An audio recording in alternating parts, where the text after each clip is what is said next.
देश के विकास में कृषि का अहम योगदान है। आर्थिक रूप से और मजबूत होने के लिए कृषि उत्पादन में बढ़ोतरी करना बेहद जरूरी है। इसीलिए सरकार किसानों को हर क्षेत्र में सब्सिडी और हर संभव सहयोग कर रही है, जिससे 2022 तक किसानों की आय दोगुनी हो सके। इसीलिए सरकार उर्वरक के उत्पादन और उपलब्धता पर जोर दे रही है। इसी संबंध में जब ICAR के महानिदेशक जी से बात की गई तो उन्होंने क्या जानकारी दी, आइए जानते हैं। कृषि के क्षेत्र में आय की दुगुना क्या 3 गुनी 4 गुनी भी हो रहा है और काफ़ी प्रयासें हैं।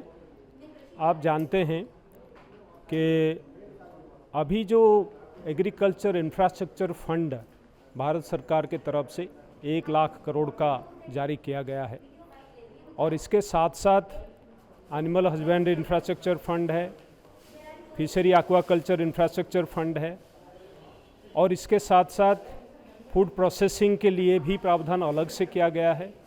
सो ये सारे जो है इस क्षेत्र में जो कमियां था उसका भरपाई करेगा। कैसे? किसान का आमदनी दुगुनी करने के लिए आवश्यक है प्रसंस्करण करना, भंडारण करना, ट्रांसपोर्ट पर्याप्त हो और कृषि उत्पाद को सही बाजार मिले। जब तक वो नहीं होगा, आप कितना भी उत्पादन बढ़ाओ, उससे किसान का आमदनी दुगुनी नहीं हो पाएगा। तो ये इसी दिशा में एक ज़बरदस्त कदम है भारत सरकार के और उससे डिटेल्स आपके पास होगा और नहीं तो हम आपको दे सकते हैं और आज समय नहीं है कि उसके बारे में डिटेल चर्चा किया जाए, बट ये एक पहलू है। दूसरा पहलू ये है कि लागत जितना है उसको कम किया जाए ताकि इसमें किसान को फ़ायदा हो। लागत उदाहरण में दूंगा कि आपका जितना पैसा आपके